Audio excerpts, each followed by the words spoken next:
तुम्हारे सबके पापे पर लोग देख लेते हैं। तुम्हारे मुझ पर हमार नजरों है यहाँ से। हाय हाय कर्ज के बदले मैं प्रतिवर्ष अपने खेतों का सारा अनाज इनके घर पहुंचा देने पर भी इन महापुरुषों के हम आशीर्वाद वाक्य सुन रहे हैं और इस भूमि को बार बार देख रहे हैं।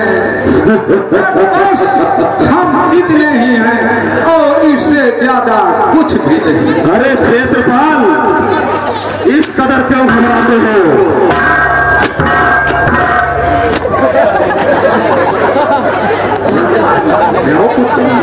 मैं तुम्हें इस तरह घबराते हुए कदापि नहीं देख सकता हूँ। हाँ तो माई बाप, हम भी आपको ऐसा ही समझते हैं। क्षेत्रपाल, मैं महाजन हूँ और तुम कर्जदार। हाँ हमारा और तुम्हारा चोली दामन का साथ है। 1 वर्ष क्या, 2 वर्ष क्या, 10 वर्ष तक हम अपने कर्ज के पैसे तुमसे नहीं मांगेंगे। परंतु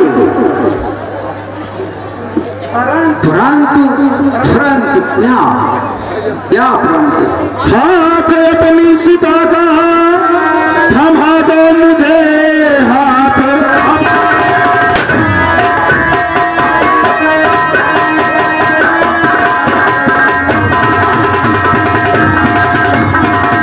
हाथ अपनी सीता का थमा दो मुझे, बन के महलों में रानी करे राज। दीनता के तराने वो सुनती रही, सोने सिक्कों का यद से सुने साधु।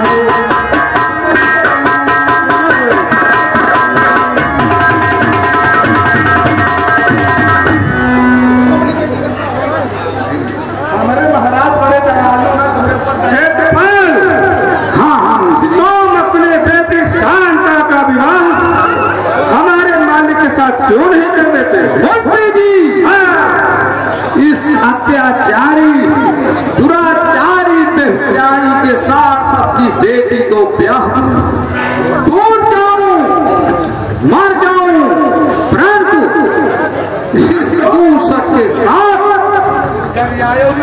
विवाह कभी नहीं कर सकता। अपनी भोली भाली लाडली बेटी का विवाह कदापि नहीं कर सकता मुंशी जी, कदापि नहीं कर सकता।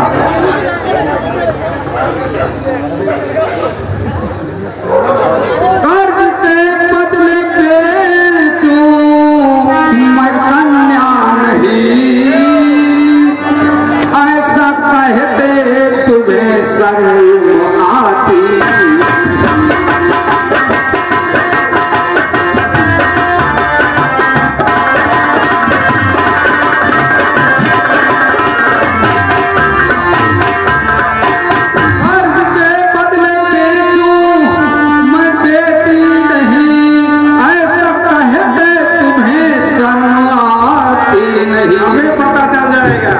इसकी बेटी के जैसी है बेटी मेरी, उम्र तुझको ये हर चीज दिखाती नहीं।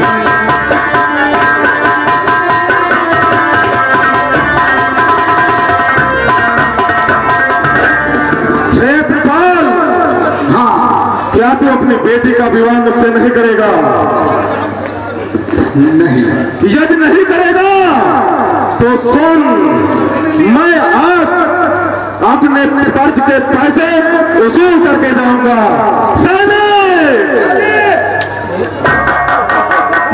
तुम्हें तो भली भात पता है, अच्छे कर्मों को करने से पहले मैं अपनी पगड़ी उतार देता हूँ, इसलिए तुम मेरी पगड़ी उतार दो।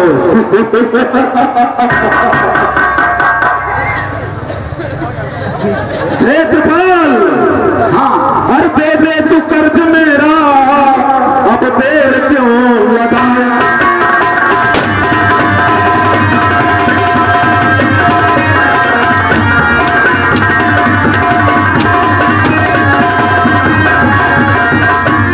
दे दे तू कर्ज मेरा, अब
मालिक, हम सब किसान गरीब जरूर है लेकिन दलीज नहीं है। हम आपका एक एक पाई अवश्य लौटा देंगे। लौटाओगे लेकिन कब? अरे पन बैठा लाडला तू इसकी नयन कथा।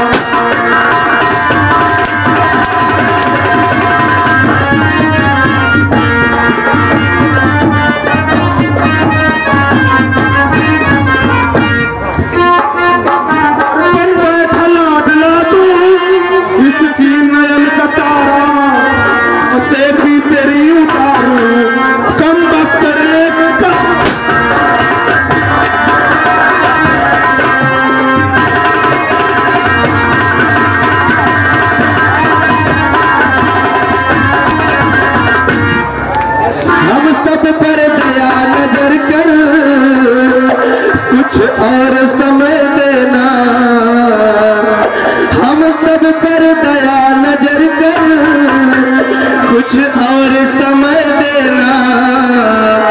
कर्जा अदा करूंगा फिर प्राण चाहे लेना, कर्जा अदा करूंगा।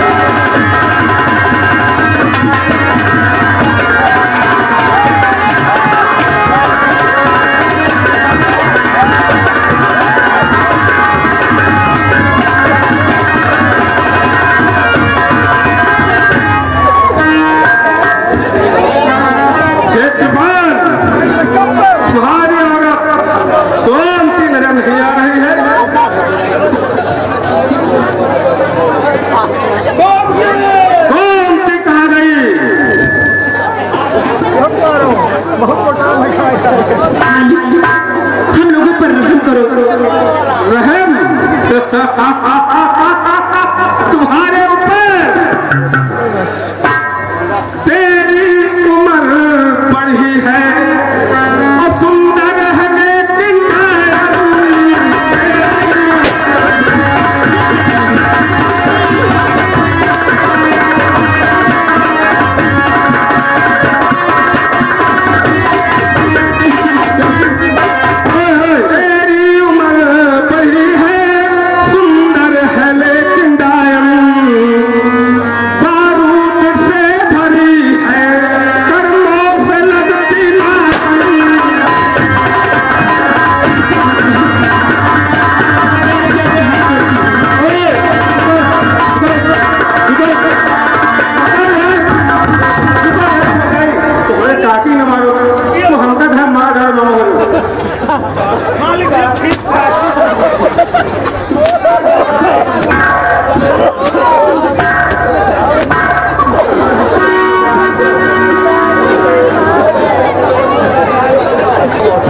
मुंशी जी ये ऐसे नहीं मानेगा।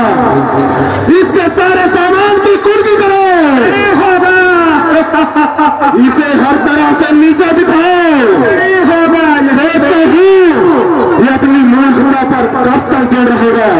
आखिर मैं भी क्रूर सेन हूँ, क्रूर सेन।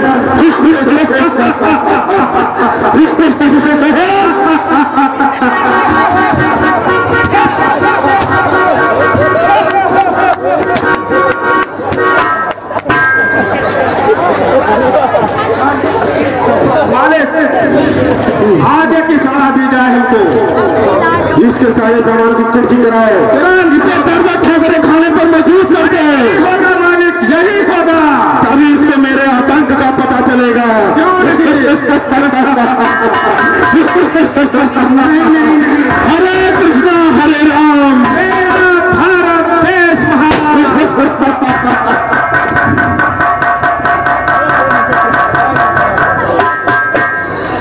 पिताजी। हाँ बेटा, बेटा हाँ अभी घूमती इन बच्चों को ले जाओ। घर में जो कुछ सूखा सूखा हो उन बच्चों को खिला पिला कर चुपचाप सुला दो। मैं थोड़ा सा काम करके कुछ देर में आता। जाओ। ठीक है स्वामी, आप जैसा कह रहे हैं चलो हम लोग चल करके भोजन करते हैं। हाँ हाँ और आराम करते हैं। परंतु स्वामी आप बहुत जल्दी आना। हाँ हाँ मैं आ जाऊँ, परेशान होने की कोई बात नहीं। कोई जाए काशी, कोई जाए मथुरा, कोई जाए हरिद्वार, मेरे लिए तो सबसे सुंदर तीर्थ अपना घर द्वार।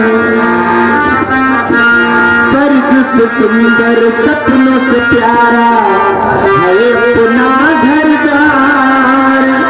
हम पर रहे बरसता यूं ही सदा तुम्हारा प्यार, तुम्हारा प्यार रूठे कभी घर द्वार न छूटे, तुम्हारा प्यार रूठे कभी घर द्वार न छूटे। सुंदर अपने से प्यारा है अपना घर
जमींदार अपनी लागहान कम नहीं करेगा।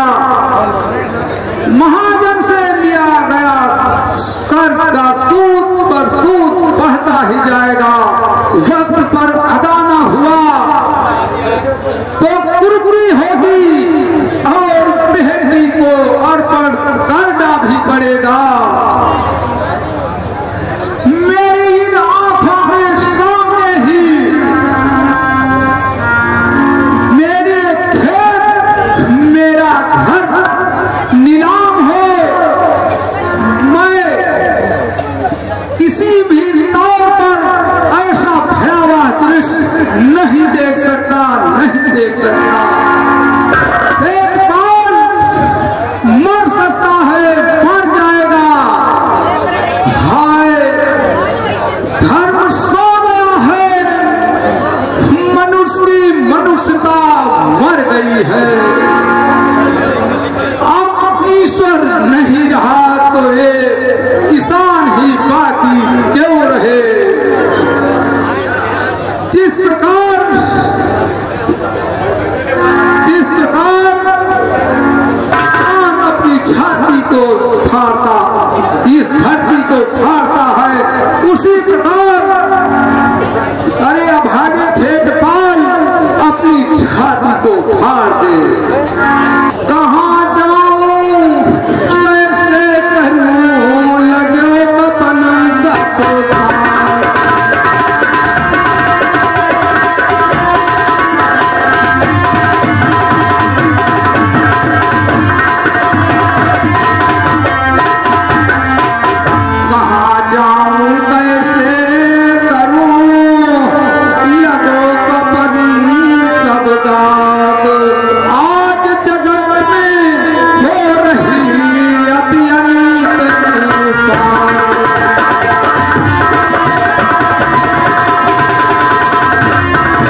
जो कि निहायत गरीब परंतु ईमानदार है। अब इनको जमींदार के जुल्म के दलदल से निकालने के लिए देवर्षि नारद जी, जो कि एक साधु के वेश में इनको आत्महत्या करने से रोक करके और जमींदार के जुल्म को ना सहना और उनकी वास्तविकता का परिचय कराने के लिए साधु के वेश में देवर्षि नारद का इनको आत्महत्या करने से रोकने आना। अब किसी अस्त्र की अपने इसी अस्त्र से अपने कलेजे को फाड़ दूं, इसलिए अब इस संसार में मेरा कोई भी तो नहीं है।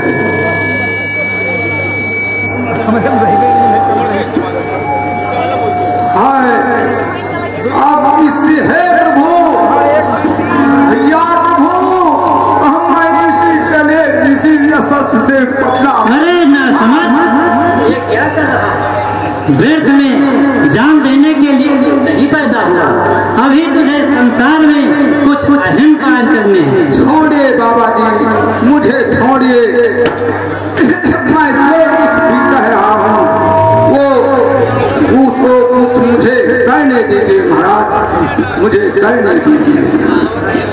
नहीं, मैं तुझे आत्महत्या करने नहीं दूंगा, क्योंकि आत्महत्या महापाप है। दूसरी बात, तुझे संसार को एक बहुत बड़ी सौगात देनी है क्षेत्रपाल। आप बार बार यह व्यंग क्यों करते हैं महाराज? यहाँ मैं और मेरे बच्चे दाने दाने को तरस रहे हैं और तन ढकने के लिए पूरे कपड़े भी नहीं हैं, और आप ये रट लगाए जा रहे हैं कि संसार को कोई सौगात देनी है।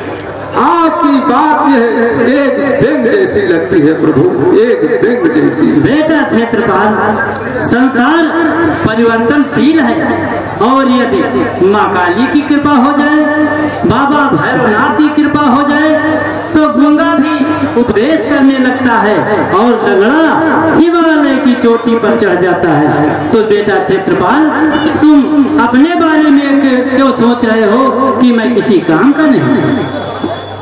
हाँ बाबा जी, ऐसे उपदेश तभी अच्छे लगते हैं जब पेट भरा हो। मेरी नजर में तो इस पर है कि मेरे बच्चों का कैसे पेट भरे, वाकूर से महाजन जैसे से इज्जत बचे। अतः आपके इन उपदेश में मुझे कोई सार नजर नहीं आता। बेटा क्षेत्रपाल, हाँ, तुम्हारी समस्या का हल मैं निकाल लूंगा, चल मेरे साथ। बाबा जी मुझे माफ करिए, मेरी पत्नी है, मेरा बेटा है, मेरी बेटी है, और इन सभी की जिम्मेदारी मुझ पर है। इसलिए मैं बाबा जी आपके साथ भला कैसे चल सकता हूँ? बेटा क्षेत्रपाल, हाँ, तुम जिस काम के लिए पैदा हुए हो, हाँ, उसे बिना किए तू मर भी तो नहीं सकता है। जो तुम्हारी भाग में लिखा है, ईश्वर को नमन करके उसे स्वीकार करो क्षेत्रपाल, स्वीकार करो। भाग में जो लिखा उसको करिए सहन।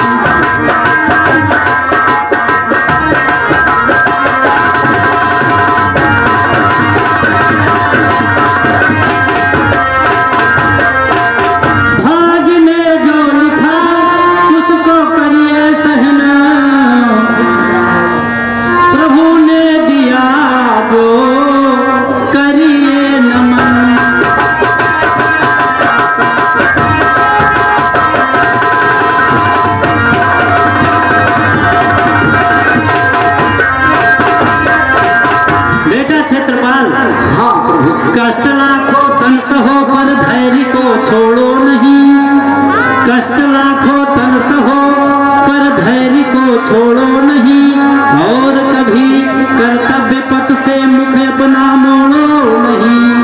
दुख मिटेंगे तुम्हारे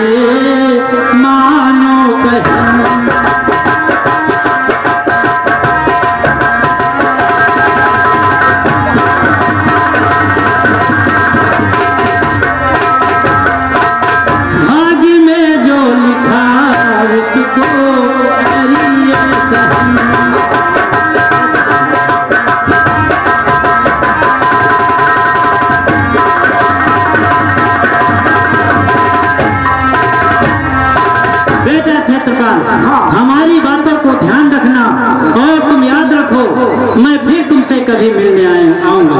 अच्छा प्रणाम। कल्याण हो, कल्याण हो, कल्याण हो। हरि नाम सुमिरी मन हीरा रे, हरि नाम सुमिरी मन हीरा रे, हरि नाम सुमिरी मन।